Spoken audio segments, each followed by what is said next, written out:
একটা তিমি মাছ, তিমির বিভিন্ন প্রজাতি হয়, কিলার তিমি, নীল তিমি, অন্যান্য আর অনেক প্রজাতি আছে।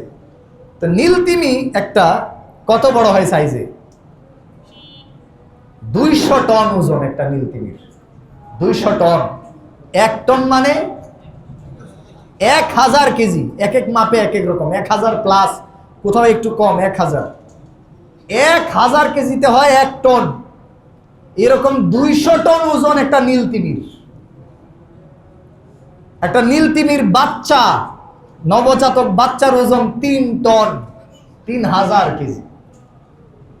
এই 200 টন ওজনের নীল তিমির যে জিব্বার সাইজ, জিব্বা হ্যাঁ এত বড় যে এটার উপরে 11 জনের একটা ফুটবল টিম উঠে দাঁড়াইতে পারবে, এবং এর ওজন একটা হাতির ওজনের চাইতে বেশি, শুধু জিব্বার ওজন। আর তার হৃৎপিণ্ডটা একটা বড় প্রাইভেট কারের সমান।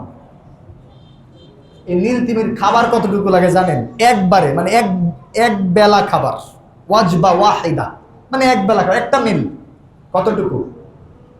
4 লক্ষাধিক ক্যালোরি সে একবারে খায়। আর আমরা, আমাদের আইডিয়াল হচ্ছে সারা দিনে, সকাল থেকে রাত, সারা দিনে 2000 ক্যালোরি আমরা খাই না সবাই, বুঝতে পারছেন?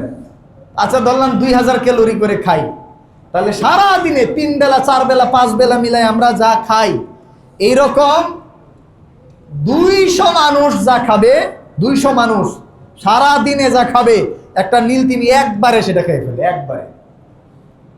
এই খাবার, এই রিজিক কে দেয়? আল্লাহ সুবহানাহু ওয়া তাআলা। কোথায় তার এই রিজিক? কোথাও জমা করে রেখেছে? আল্লাহ তাআলা ব্যবস্থা করেছেন। আপনি একটু রিসার্চ করে দেখেন, পৃথিবীর এমন কোনো প্রাণী নাই যার জীবিকার ব্যবস্থা আল্লাহ তাআলা করেন নাই। আমরা যদি কোনো জিনিস বানাই, এটা কত কিছুর অভাব হয়ে যায়, হয় না? তো আল্লাহ তাআলা এতগুলো প্রাণী সৃষ্টি করলেন, আপনি একটু গবেষণা করে দেখেন, এক কীট পতঙ্গ দিয়ে আরেক কীট পতঙ্গের রিজিক আল্লাহ তাআলা ব্যবস্থা করে দিয়েছেন। গরু বকরি এরা ঘাস খায়, আবার আমরা গরু বকরি খাই, তাই না? মাছ কি করে? ওই পানির নিচের পোকামাকড় গুলা খায়, আবার মাছ ধরে আমরা খাই। বিভিন্ন জায়গা থেকে আল্লাহ তাআলা আমাদের কিভাবে রিজিকের ব্যবস্থা করে দিয়েছে। আবার কিছু পোকামাকড় আছে যেগুলো আমাদের ক্ষতি করে, আরেকটা প্রাণী আল্লাহ তাআলা তৈরি করে রাখছেন, এরা ওই পোকামাকড় গুলো খায় ফেলে, আবার খায়া ওরা জীবিকা নির্বাহ করে, ওরা আবার আমাদেরকে উপকার করে, ওরা আবার আমাদেরকে কি করে? আপনি যেভাবে রিসার্চ করেন, কোনো না কোনো ভাবে দেখবেন আল্লাহ তাআলা গোটা সৃষ্টিকে মানুষের খেদমতে লাগিয়ে দিয়েছেন। সুবহানাল্লাহ। এটাই কোরআনে আল্লাহ তাআলা বলছেন কি?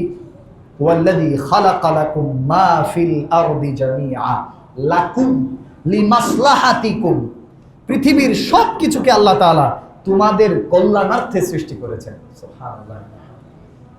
মুহতারাম হাদিরিন, বলছিলাম এই এত বড় তিমি মাছের রিজিকের দায়িত্ব যদি আল্লাহ তাআলা নিতে পারেন, আমরা কি খাই? এই 1000-2000 ক্যালোরি খাবার খাই সারা দিনে, এটা কোনো ব্যাপারই না। এইটুকু খাবারের জন্য আমাদেরকে হালাল হারাম বাস বিচার ছাড়া দৌড়াদৌড়ি করার দরকার নেই। এইটুকু জীবিকার জন্য আল্লাহকে ভুলে গিয়ে দুনিয়ার পিছনে ছোটার আমাদের কোনো দরকার নাই। আমার সন্তান কি খাবে, তার সন্তান কি খাবে, 14 পুরুষ কি খাবে, এই জীবিকা ব্যাংকে জমা করা, গুলশান বনানীতে ফ্ল্যাট অ্যাপার্টমেন্ট কেনার দায়িত্ব দিয়ে আল্লাহ তাআলা আমাদেরকে পাঠান নাই। হ্যাঁ, আপনার সম্পদ আল্লাহ তাআলা দিতেই পারেন, সেটা যদি হালাল ভাবে হয় কোনো সমস্যা নাই, আল্লাহর সাথে সম্পর্ক মেনটেন করে যদি হয় কোনো সমস্যা নাই। কিন্তু আপনি আল্লাহকে ভুলে গিয়ে, দিন ধর্ম বিসর্জন দিয়ে, হালাল হারাম চিন্তা না করে আপনি যে দুনিয়ার পিছনে ছুটছেন, কোনো আল্লাহর উপরে তাওয়াক্কুল নাই। এই দুনিয়ার জন্য কি আল্লাহ তাআলা আমাদেরকে বানাইছেন? মুহতারাম হাদিরিন, তাহলে তাওয়াক্কুল করব কার উপরে? আল্লাহর উপরে।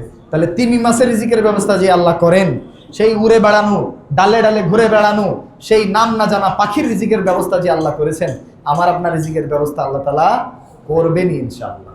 আপনি ভরসা করেন, দেখবেন যে আল্লাহ তাআলা করে দিয়েছেন ইনশাআল্লাহ।